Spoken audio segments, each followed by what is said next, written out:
Hello, friends. Welcome back to Page 2 and welcome to the weekly update. This is where I talk about what I've been reading, what I'm going to read, what I won't get to, and everything else in between. If you'd like to connect with us or with me, the best place is on our website at pagechewing.com. We have a front page WordPress that we are updating with reviews and updates from various authors, news and events, and all sorts of fun stuff. So come by and check that out. We also have a community forum that is private. It's a small, tightly knit community.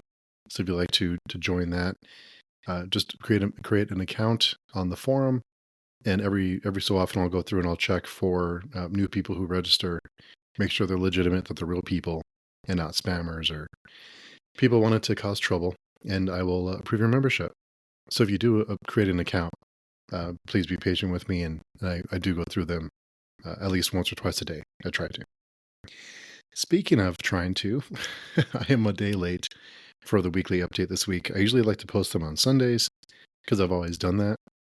But this weekend I was working a majority of the weekend. It was just no time for anything. So apologies for that. But it's a Monday update, so we're a day late.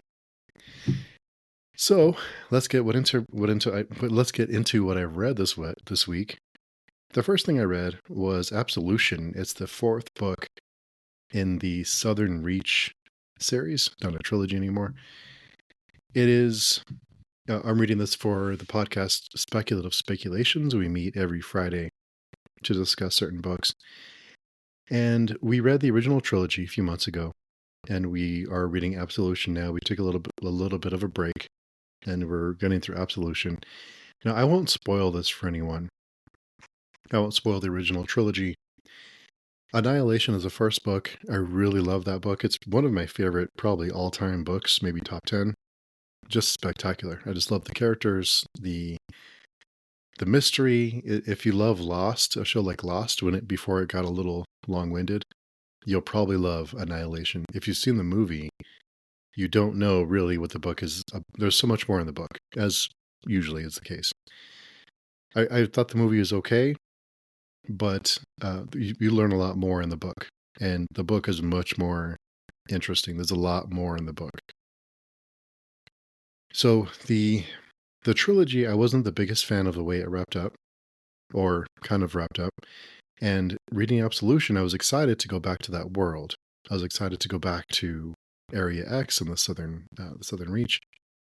And this is a prequel of sorts. It's really I think it's 3 or 4 novellas that are in one book that are kind of events that happen before Annihilation. And there's some returning characters, returning events. There's events that you see that we see in the first trilogy that kind of you connect the dots to this one, and so it was neat in that respect, because things that they talk about in the first trilogy you see happen, and you see kind of the events before or after those events you hear about. So it's kind of, you go back and it's kind of like, oh, I remember that. So if you read the trilogy, then you have those little, oh, that's this and that, and yeah, so it's one of those kind of things. So the first few pages of the first novella, I was really excited to go back because the writing was solid. I like to go back to this world, but very shortly after, I was bored out of my mind. I could not dig my teeth into it. This is what it felt like. It felt like it was a contractual obligation to write this book. I'm not saying that's what it is. That's just the way that it felt. It felt very forced. While there are a couple of aha moments, like, okay, I remember this, and this is a callback to this and that. Other than that, there's not a whole lot going on. I just don't know what the point of it is. Like, the trilogy wrapped up in its own way. Why do we need this? What is this for? Is it just for... Because I consider myself a fan of the series. I consider myself a fan of the trilogy. I just don't know what it's for. Normally, I would say it's a fan it's a book for fans of the trilogy, to get more information, to dig their teeth into it, to get more lore and background. But I'm a fan, and I don't know what the point of this is. I read the first novella. I haven't been through the whole thing yet. But I just don't know what the point of it is. I just don't know why this book exists. Maybe it'll change. I did go back and look at some reviews. I didn't read any spoilers, but I did look at some reviews, and it seems like the first story seems to be the most popular, the one that people like, which doesn't bode well for me. So I hate showing up to speculative speculations and being the wet blanket, because I have been that before. Those of you who listen to the podcast, if you're not listening, please go check it out. But I'm usually the wet blanket, and there's been some books we've read that I just haven't liked. Haven't been into, like Red Shirts. I just did not enjoy. The humor wasn't for me. There's been some other books we've read that I just was not a fan of. And so Absolution was one that I was wanted to rant and rave about, but I just did not get back in time to record that podcast. So yeah. Anyway, Absolution. I don't know what the point of it is. There's the long of it, the long to the short of it. I am also reading Dead House Gates, and this is the second book in the Malazan Book of the Fallen. And this one, I struggle with this from time to time because of all the different characters and different plot lines going on and what's connected to what. And it's something I struggle with. I'm just not very smart. And I have trouble keeping up with all these different POVs and groups and events and lore and factions and different races and all these events that happened before and all these events that are going to happen later, prophesized to happen later. It's a lot. So I do struggle, but this one, there's some great work. There's some great, this isn't a spoiler, but there's some great exploration of what happens to soldiers in battle and what really, when there is a battle, when there's a war going on, who really suffers? Who is really who are the people to, like the normal everyday people, they suffer. The soldiers in the battle suffer, even if they survive. They suffer after. It explores all those different elements, and that's probably been my favorite part of the last few sections, has been the exploration of what it does to you, and soldiers, and battles, and war, and all that sort of thing. I think it's done that really, really well, and I didn't catch that the first time as much.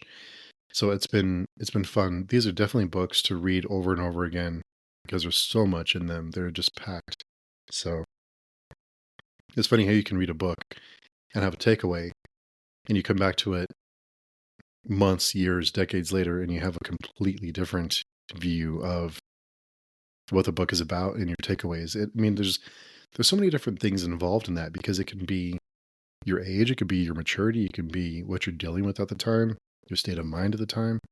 All these different things have an impact on how you absorb material, how you watch a movie, how you watch a TV show, how you read a book.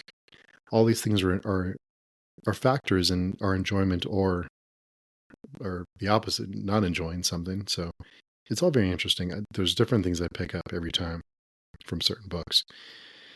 So far, I'm enjoying the reread, and I'm glad that I have a group to read with, because I don't know that I would make it on my own. So there's a lot going on, and it's fun to talk about. There's so many great themes and things going on that it's nice to have people to bounce ideas off of. I'm also reading an arc from New Edge Sword and Sorcery. I'm doing this. They emailed me about reading. It's two novellas. The first one is Waste Flowers, and the second one is Walls of Shira Yulun. And that'll be a review on the website soon. I'm about halfway through the first novella. I haven't had a whole lot of time, but yeah, that review should be on the website soon, on pagetouring.com soon, when I'm done with that one. So far it's been pretty solid. I've been enjoying it. I haven't gotten too far into it, but definitely one that I'm excited to read. And I'm going to get to that right after I'm done recording this. Also this week on the blog, we have every week we have volunteers on the forum who volunteer to be asked 10 random questions. So we have volunteers asking questions. So we throw weird questions at whoever volunteers. And every Friday we post their questions and answers. And this week we have 10 questions for Holly Tinsley. So be sure and head over lots of lots of good, weird, off the wall questions this week. So go by and check that out if that sounds interesting to you. And this is our fourth or fifth one we've done, so it's been a lot of fun just to ask goofy questions. It doesn't always have to be serious, and there are serious questions about what is it like to be an author? What's your favorite part of being an author? But there's also silly ones like your favorite food combinations, or just what would you do if someone gave you an elephant and you couldn't sell it, or you couldn't sell it or get rid of it? What would you do with it? Stuff like that. I mean, it's just for fun. Also, coming up very soon, for those of you who listen to Panel Chewing Pick of the Week, we have been searching for a way to read an older run of some comics that are free to read on a place like Hoopla, and we did find that the Chris Claremont run on Uncanny X-Men is available on Hoopla, so we're going to start reading that. We're not sure how many issues a week yet, but we'll be reading that and discussing it every week on the podcast. Going back and reading it, and hopefully more people will be able to read with us. Listeners will be able to read with us. It's free to listen on Hoopla, and just to read along and just explore a classic run like the Claremont run on X-Men. It's something that got me into comic books way back. So it's neat to go back and to reread it and to see what the takeaway is now. I'm curious to see how that story hits now. But I mean, it's a classic run. So anyway, those of you who want to read with us, listen to Panel Chewing this week. I think we'll be announcing how many issues per week we'll be reading. I think 2 or 3 is kind of what we're thinking.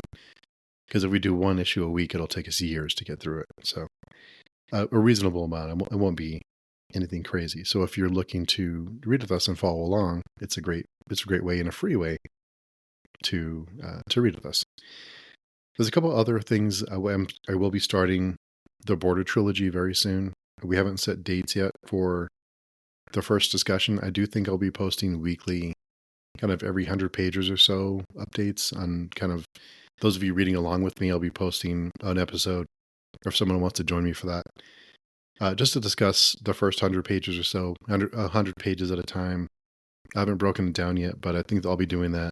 I'll announce that probably next week, kind of the plan for the first book. So if you want to read along, the first book is All the Pretty Horses. The second is The Crossing, and the third one is Cities of the Plain. This is by Cormac McCarthy.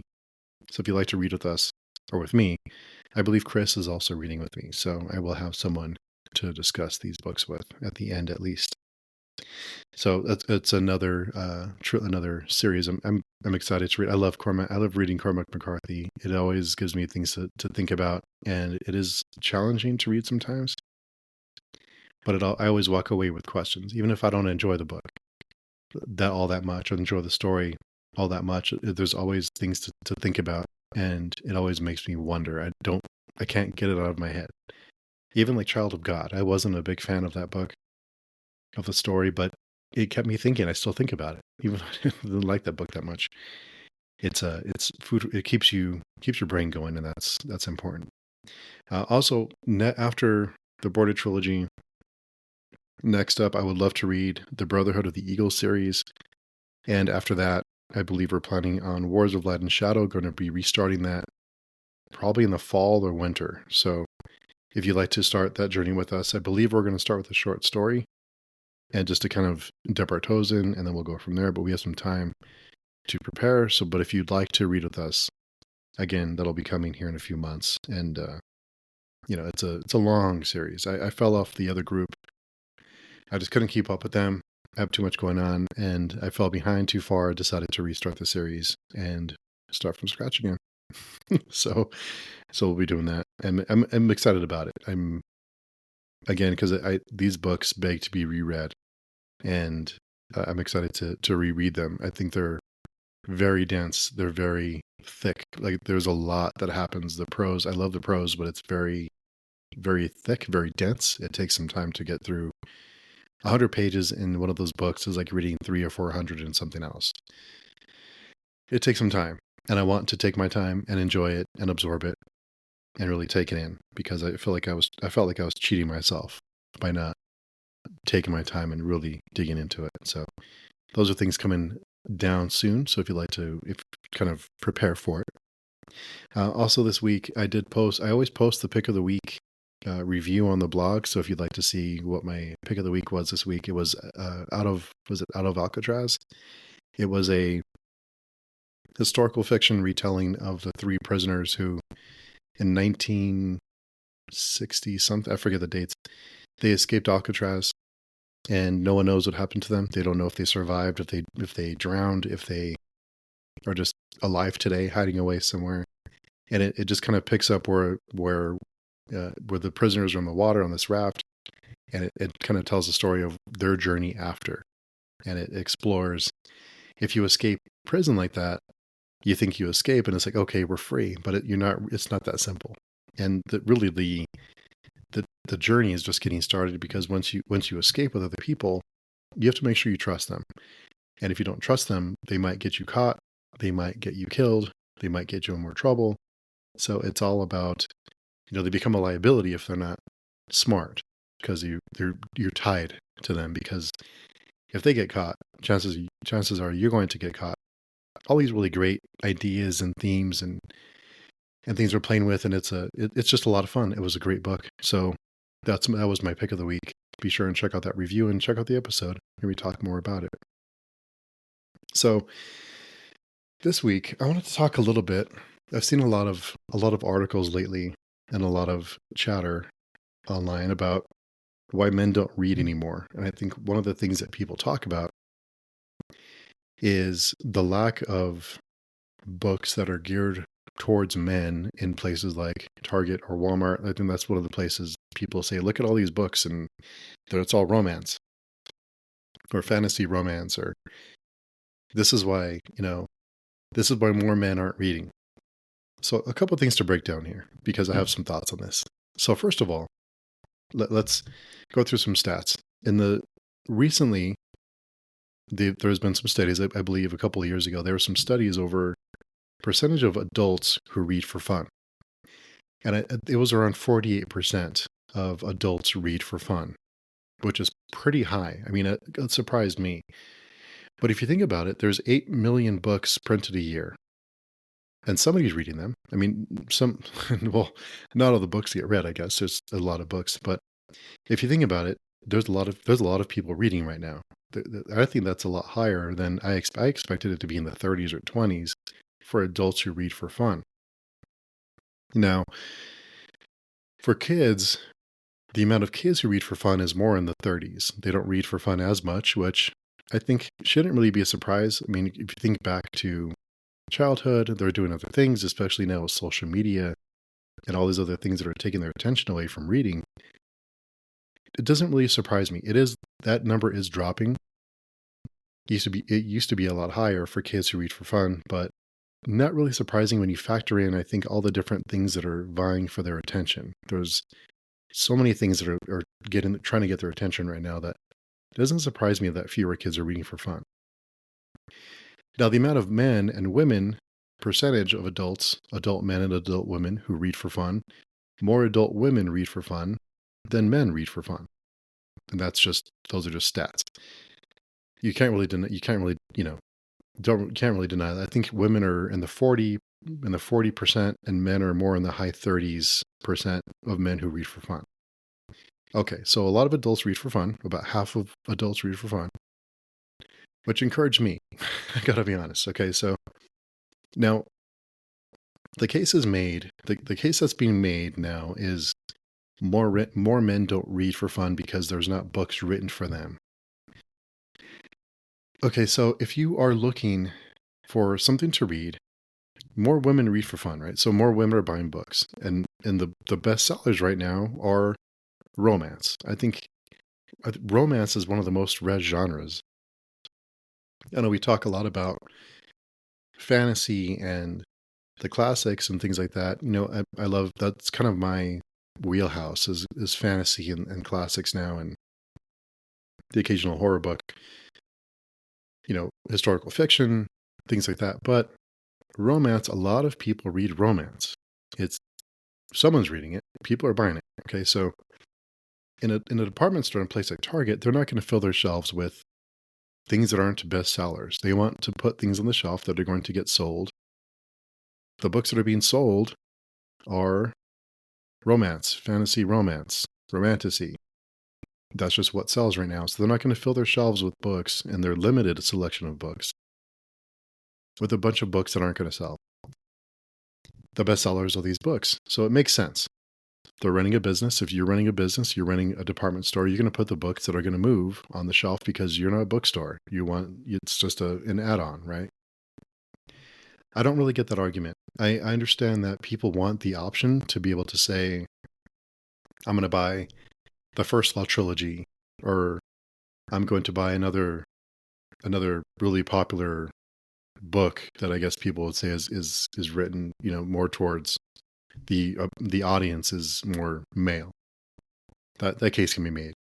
The point I'm trying to make is that the books that are selling right now are geared towards women, so they're going to put those books on the shelf.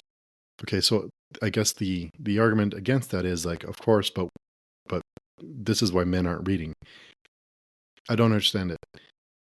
If you want to read, okay, so if you want to read anything, if I'm looking for a book, I can get on Amazon right now and have a book delivered to me tomorrow, in 2 days, in a couple of days. We buy so much is done online now. You buy, not everyone, but a lot of people buy the groceries online. They buy things that they, the pen, they buy, everything is online. You can get on Amazon and have something delivered to your door in a couple of days. Now, I'm one of those people who try to go to local stores. I'll go to a local brick and mortar. I'll go to my local store before I'll order on Amazon, or I'll try to. And most often, I can't find what I'm looking for. So I end up on Amazon anyway, because they have everything. So much of our lives is done online now. So the argument that we can't find books that we want to read is just a little silly to me. There's books available. There's, I don't know, probably millions of books on Amazon that want to be read right now. And if you don't like what's on the shelf at Target or at Walmart or a department store, there's millions of books out there for you to read. There are books written before 2025. There's books that aren't on the bestseller list right now that are fantastic books that you should be reading. They're all available. If they're not available at your local bookstore, visit your local used bookstore. There's tons of books at used bookstores. Just waiting, all these books that have been loved and with broken spines and ripped covers, and you can get them for cheap and enjoy them. If you have to go to a place like Amazon, then go to Amazon and buy some books that appeal to you. There's so many books out there to be read. There's so many books out there being written for whatever you're interested in. Now, I guess there's some dark romance stuff out there that's not, that's a little troubling. but my point stands is that if whatever you're interested in, there's a book out there for you. There are plenty of books that are geared towards every different kind of background. I mean, there's whatever you want to read, there's a book for you. A fictional book or whatever. I think the case is also made that more men read nonfiction. And okay, I mean, I think a lot of people get into the self-improvement arena and they want to improve their productivity or whatever it is. I don't really think that that's a problem. I don't think that's something to be worried about. I think that's people trying to improve themselves. And there's a case to be made about, I can see the case about, we always feel the need to, that something's wrong with us and we need someone to fix it for us. I guess I can see that because that can be predatory in some ways, how you can convince someone that something is wrong with them and then give them a solution to that problem. I get that part of it. But if, like, for myself, when I was wanting to get into management at my job, I bought some, I believe, Crucial Accountability. It was a fantastic book. I loved it. It really gave me a lot of insights into management and managing people and motivating people and the challenges. And it really did a lot of good for me in the long term. I still refer back to it. In fact, I gave it to my son when he became a supervisor a few months back. And I hope it helps him too.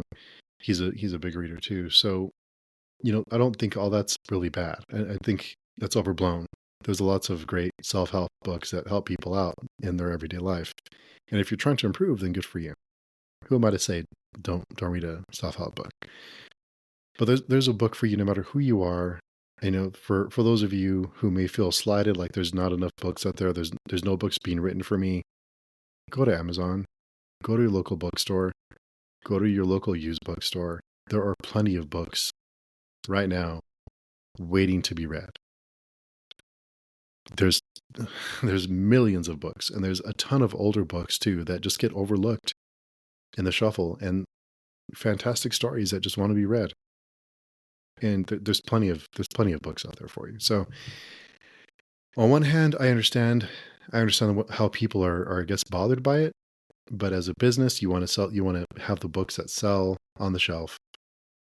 They're going to sell quickly, and that's what's selling right now. And it's all going to come in phases. Right now, fantasy romance is the thing. It's a trend, and trends go away, and something else will replace it. We had sparkly vampires for a while. We had, I don't even know what else. We had cozy fantasy was a big thing for a while. We had the dark fantasy trend years ago. And I think right now people just want a release from the news. I think the 24-hour news cycle, I think people read for escape, and people want something cozy and romance, and to forget about real world events. And that's okay. So it all comes and goes. I think it's interesting how the trends ebb and flow with the political climate in the country, or in the world, really. That's very fascinating to me. But anyway, I just wanted to talk a little bit about that. We had a conversation on the forums about it, about the whole argument, like, this is why men don't read. It's like, if you want to read, there's plenty of books out there for you. There's no shortage of books. There's 8 million books printed every year.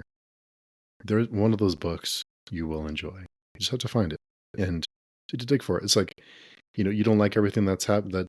Does anyone listen to FM radio anymore? But there's nothing on the radio for me to listen to. So then what do? You go to Spotify, or you go to Amazon and search, or you go to bandcamp.com and you find another band, an indie band.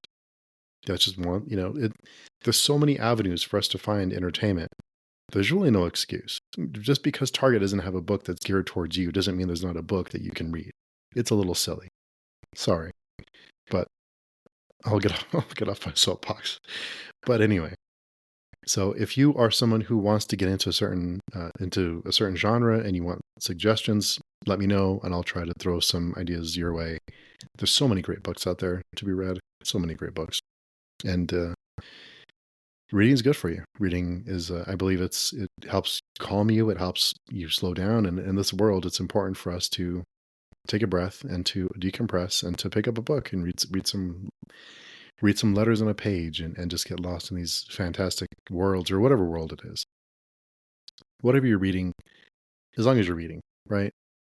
That's kind of where I am. But anyway, I will get off my soapbox. But I hope you all have a fantastic weekend. Let me know what you think about all of this down in the comments, or there's also a link in the description to send a message directly to me if you'd like to comment. And of course, if anybody ever does that, I'll be sure to read them on the next update or during another Friday conversation. We haven't scheduled one yet, but I would like to do another one soon. We're up to 150 on the Friday conversation, and I would like to do something special for it, but I'm not sure what exactly. So we'll see. Anyway, hope everyone's having a fantastic week. And also, I did print out some little business cards, some little square business cards for the podcast. I've been dropping them off at different places around my city. And if you're one of those people who picked up one of the little cards, let me know, because I'd love to hear from you. I was trying to find ways to market the podcast, and I thought, why not just get some cards and do some, like, old school marketing? Just drop off a stack at different places, or put them on little cork boards at different places, and a little QR code, and take you right to the podcast. So if you're someone who picked up one of those cards, please let me know. Let me know what you think, and I'd love to hear from you. So until next time, we will talk to everyone very soon.